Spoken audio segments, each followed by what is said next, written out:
Hello and welcome to Play TV. My name is Wilson Levi, and today we are here at the heart of Abuja to talk to none other but Major Hamza Al-mustapha, former CSO to the late General Sanni Abacha. Today we'll be telling us about what he thinks of the Not Too Young to Roll bill and his opinion about Nigerian youth and leadership. So do join us as we have a very interactive and interesting session with Major Hamza Al-mustapha.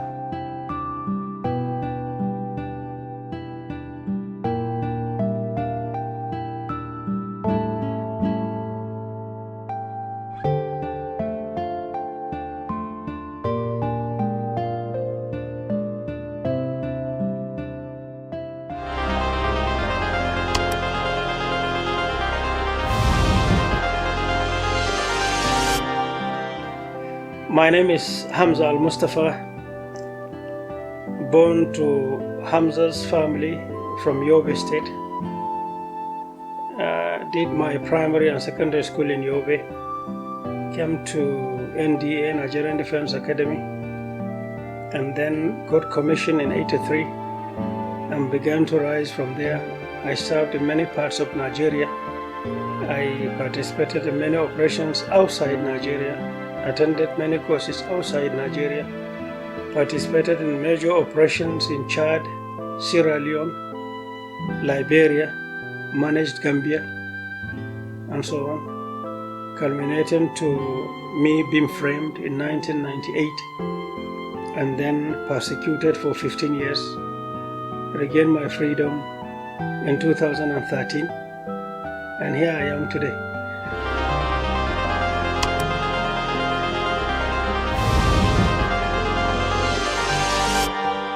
I thank you for the question. I'm a realist. I don't believe in rhetorics, and I also do not believe in psychophancy. I will not paint lies no matter how much you like it to sell it to you. I will not. You may hate what I do today, but if you give it time, definitely you will come back to where you left me.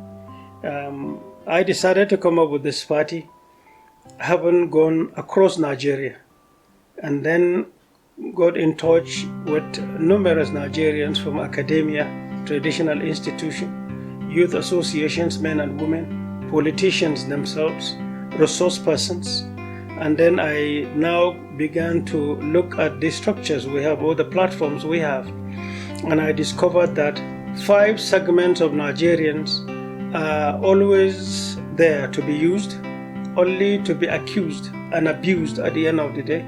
Contracts are not meted, and then they were always there, and my focus areas of study started from 1956 to date, only to discover that women first were used and accused, and at all times material. They were emotional in giving their choices and support to people into power. A country should be seen to provide that shield in molding the younger ones as an investment for tomorrow. And then the 4th is peasants. Peasants in Nigeria across, from all strata of life, are the ones that are the seasoned mats that everybody can match anyhow. Most of them do not know their rights.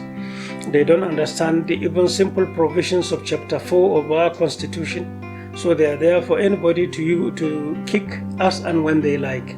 And finally, our national heroes, living and dead, who are in most cases wrongly documented in our history.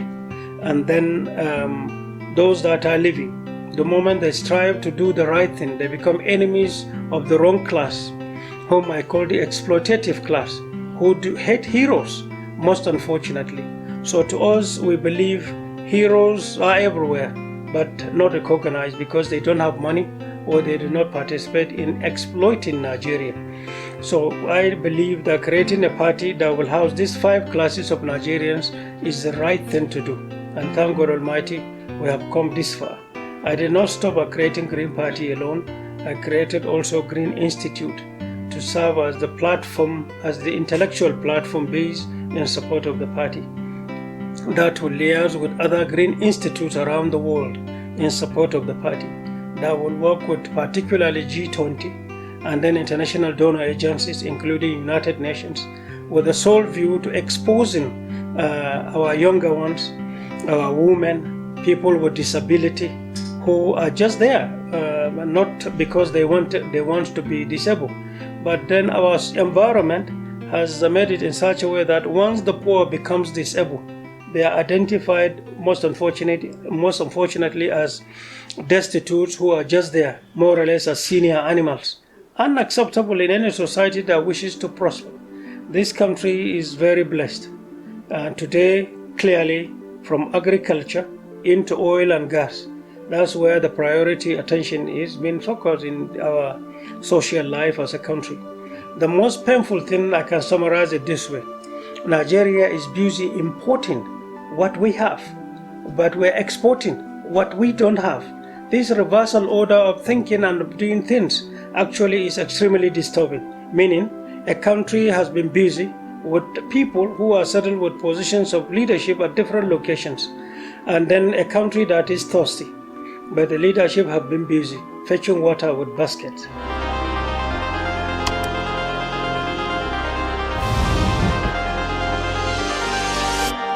Now, first of all, I will tell you this. At the very moment I was arrested, I was within that age bracket of youth legally defined. And I knew the much we have done to the country, even us at that time. I was fortunate to have been in many sensitive places from the day I was commissioned in Nigeria. I served in most sensitive places in Nigeria, including all the operations I did outside Nigeria were critical ones. God kept us alive, survived. So if as a young one, I saw myself creating with ideas God gave us that became policies today that you cannot write Nigeria's history without them, and then coming through us, then to me, that is a source of inspiration and giving glory to our Creator. If that can come with me as a young one, then what will I do? Having been persecuted for 15 years at my prime time and my prime age, it was taken away with, and then was subjected to numerous phases of persecution with torture. I was in solitary detention for 5 years, 2 months, with torture properly. I am still recuperating from the internal injuries I have had. So that's why investing in the youth to me is the right thing to do. I have no business joining issues with any persecutor. Rather, I sympathize with any persecutor, no matter how highly placed. What is in us that many people will not take is the fact that you cannot force us to compromise this country. We will not compromise the interests of Nigeria. We said it yesterday, we did it. We are standing on that till the end of time, God willing. This country deserves attention and selfless services. The state of our youth today exactly determines the future of this country, whether we like it or not. The ladder of progress in a country is to be shielded and be protected to grow. And then here we are with the youth not having the power to catch any of the steps of the ladder, and yet it rolls. But only the compromised are being favored to catch the steps of the ladder, the growth for the country. The poor, those without Godfather within the youth bracket, are abandoned on the street to roam around without care, without planning. That does not augur well. To those who are stealing and getting to promote gap between the have and the have not. To those who are bigger than the provisions of the laws of the country, meaning the law can only catch up with the poor, but is always favorable to the rich. When you take census of our prison, as I did when I was at one time in Kirikiri, where I was able to know that the country has 45,331 at one time nationwide, 45,531 inmates across Nigeria. Then I began to see who the rich people were in prison. But carefully, if you look at the representation of the society in every single town, you will see a total reflection of a fraction of what the entire society is all about. But the question I asked myself, looking at the composition of Nigerian prison as at that time, and so it is till this moment, most unfortunately, I'm not begging or I'm not praying that anybody should be in prison. But the question I asked myself is, how did the justice get to know that only the poor are in prison? What is the problem? How did the law get to know that only the sons of the poor will be in prison? It's wrong. While in the actual sense, most of our offenses are being committed by the rich. Take, for example, drugs. the dirty politics of drugs in any society, Nigeria is our case study. In Nigeria, those who manufacture, those who produce, those who sell drugs are the rich ones. But the poor become vendors halfway. And then the consumers are the poor. And at the end of the day, they are the ones, the consumers and the vendors, that will be imprisoned. The bigger ones are too big to be there. This is very wrong. Law should not be selective. Justice to all takes precaution and cover gaps where social ills set in any country. That's why my concern for the youth, my concern for the poor, people with disability, my concern for women speaks a lot, because I have gotten to know how much they are being exploited. And they need a platform that will shield them, guide them, and channel them through so that they can tap from the opportunities they are in and attend to their dreams. And I'm sure if we are able to do that sincerely, this country will be better off.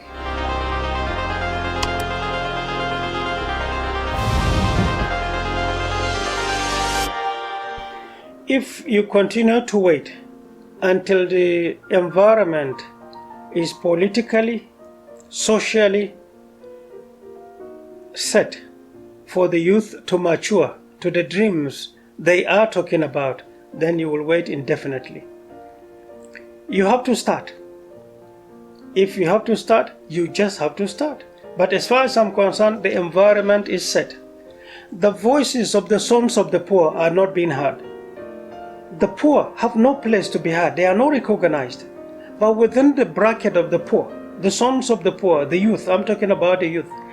If from all the samplings I have done from across Nigeria, it is evident you have very matured, able, capable, responsible, very intellectually sound youth across Nigeria, but they lack the people that would truly support them. They are only recognized, most of them, when election comes. Exactly. They are given little peanuts, Maggi, 10 naira. They will go vote people into power. Most unfortunately, drugs are part of the packages given to the youth. And no sooner people attain power, then they shut the door and allow the ladder of progress to also be halted, and nobody climbs up. And so the syndrome of not investing in the youth and for people to lend their voices therein is, to me, in itself exploitation that we should detest. So I believe we are set. The colleagues of our youth elsewhere in Europe, today one of these countries is fielding a 31-year-old. Austria. If France has fielded a 39-year-old and it became an issue, today there is a 31-year-old being fielded within the really younger part of the youth by law, being pushed forward for the same reasons Nigeria is crying out, meaning to those who have been within the exploitative class do not want anyone else to now come near. They were the ones yesterday, they are the ones today, and they want to take it tomorrow, believing that nobody else has the capacity. Not understanding what the principle of season is in politics or in leadership provision to the people is also most unfortunate for that class.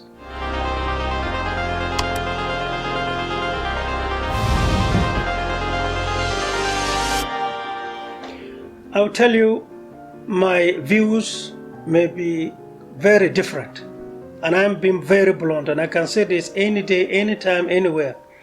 First of all, you are talking about restructuring, but you are not talking about the ills of retardation that are being promoted in the country. Let's discuss one thorny issue: domestic oil politics in Nigeria. International dirty oil politics in Nigeria, and the amount of money being wasted for the development of the country. It is the pains in the people created by people in this sector that denies the country what we should be seen to have, that pushes people to now talk from the point of view of pain. The poor are not the ones talking. When you look at restructuring and you talk about restructuring a country, the question is, what definition? And that is what they won't tell you. Restructure from what point of view? Anytime in Nigeria, go back to our history, when restructuring issue comes, it's simply because there is election coming near, and it may not be from the zoning from the management of political parties that does not favor some certain people. And if it doesn't, they will now come up with such antics, restructuring. If you are talking about restructuring, you have to define what aspect of it. When you see a gentleman coming to say, or an elder statesman coming to talk about restructuring, do not see what he's saying. Look at where he is coming from, look at he himself, and look at the interest before him first. Don't get carried away with rhetorics. Get to look at issues from the point of view of patriotism and national interest.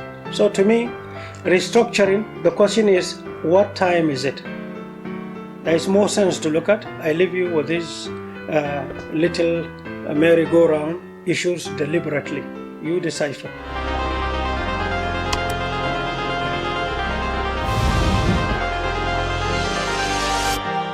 When I was going through persecution, when I was going through torture by the day, when I was bleeding from chains in my neck, my hands and leg linked together, when I had no condition, when I couldn't see light, when I was kept in a tiny little environment, when the floor in itself was broken totally, so that the sharp edges of it, sitting will be difficult, standing will be difficult because I had no shoes. I only was left with singlet and trouser.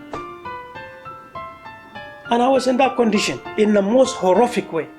And I was being fed once a day with gari and a cup of water. That was my entitlement per day. And I was in that condition for a long time. I remember 5 years, 2 months in that condition. You can now know how long that was.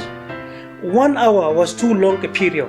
And imagine such a situation where numerous people look into my eyes and promise me death severally.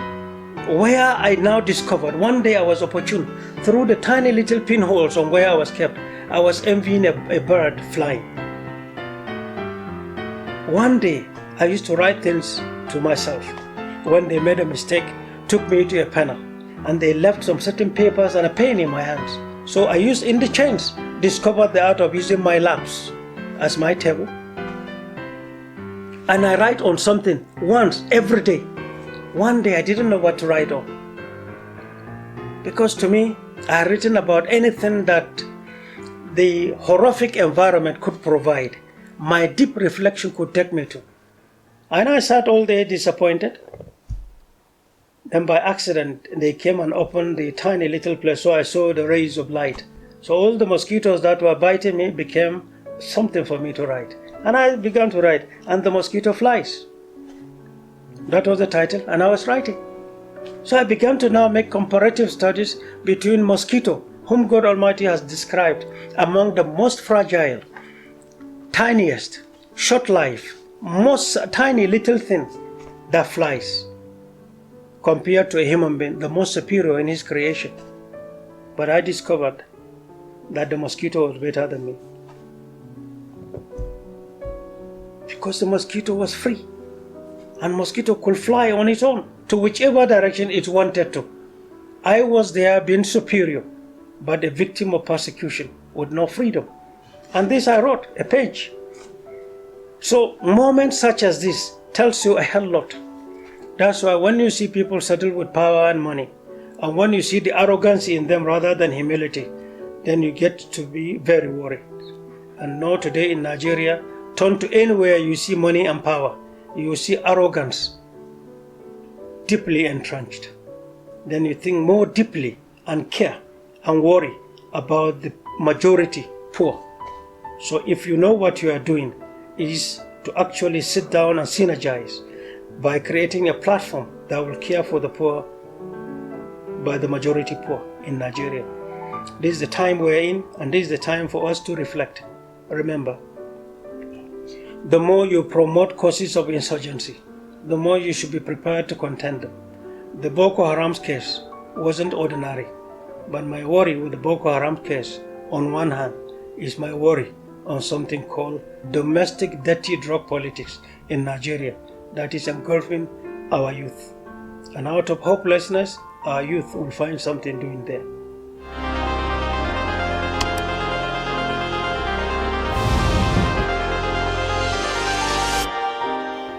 My advice to our youth. First of all, I am happy most of them are into numerous associations. meaning they are organized or they are getting organized. They have leadership. Men and women across Nigeria. It's for them to learn to now come together and to identify within themselves that their unity and their number will give them that thing or those things they are deprived of. The more separated, the more fragmented they are, the lesser the opportunities for them to come to the fore and then get to utilize the opportunities up. My concern for the youth of this country is to now find time for them to find time to reflect and know the strength in them, and to know that the platforms being created, not because I'm the one doing it, I think provides a golden opportunity for us to draw a line from yesterday's abuses to tomorrow's empowerment. And I hope if only they can reason and know that they are useful, and then adjust and have faith in themselves, faith in our Creator, faith in our country, faith in our future, their number, affection will do the difference. I want the youth of this country to understand some games that introduce new things that keep them into tiny little portions, particularly when election comes. That is when you see religious issues coming up, tribal sentiments, political sentiments. Fight that was buried yesterday will now be dusted up and be presented for some certain young ones to champion it. So they should be very careful when new things are being introduced. And with all respect to our media, I know I have met the likes of you, highly patriotic, highly professional in the field. But I will tell you, there are a segment who believe that their money and their power will bring them opportunities of owning the media, electronic and print, so that within the politics of the Guild of Editors of Nigeria, their interests will remain protected. I have discovered this, and I am bold to say this with all respect. What the print comes up with in the night, television and radio will echo it in the morning, and it will become the subject of discourse. In all this, you will not see proprietors' misdeeds being presented in the print, meaning they are shielded. So this politics has been on for a long time, where the moment a patriot is identified, he will become a subject that will be presented in the bad light for people to discuss. So my concern here is that unity of purpose with clear vision before the younger ones or before the poor, to join hands together and to do away with all these differences that are deliberately being created, so that we can, as brothers and sisters from north to south, and then unite and chart course of interest and put responsibility or responsibilities on the shoulders of those we have identified to be capable and to be able, and to see people who have the capacity to sacrifice, to initiate, to create, to think, people who are reliable, who are dependable, who have the zeal to serve, in whom you can identify wisdom, you can identify knowledge, intelligence, qualities of representation.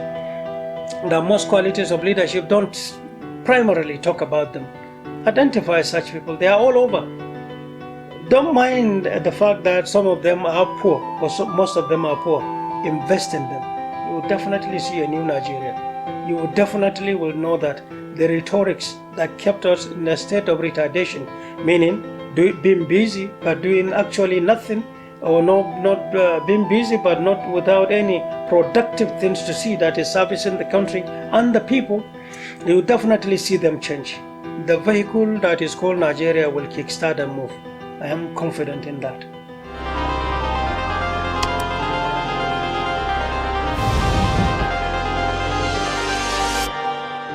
I'm doing quite a lot already. I have an institute already that is working hand in hand with the University of Abuja. I also have many branches of an NGO I created when I regained my freedom in 2013. We are identifying people silently. We are doing it in the name of God Almighty, identifying widows and orphans and doing so much for them. Empowerment.